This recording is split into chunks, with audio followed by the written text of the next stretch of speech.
This reminds us that true spiritual life is built only on God's teaching and the promise of salvation. This finds its fulfillment in Christ, who brings spiritual renewal and the forgiveness of sins, just as Ezra guided the nation back to God. Ezra and Nehemiah rebuilt the temple in Jerusalem and worked for the restoration of the people's hearts. This points to Jesus Christ as the center of the spiritual temple, as he declared that the true temple would be raised again through him.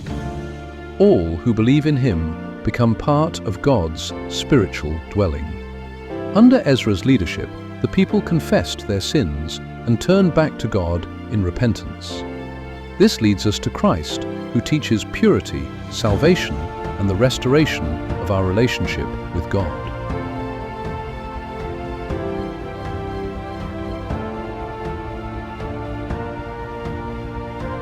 Nehemiah rebuilt the wall and organized the nation with wisdom. In the same way, Christ provides guidance and leadership for our lives, strengthening our faith and helping us build strong spiritual defenses. Despite opposition and resistance, Nehemiah completed the work he was called to do. This reminds us that faith in Christ enables us to overcome the attacks of the enemy and the pressures of the world.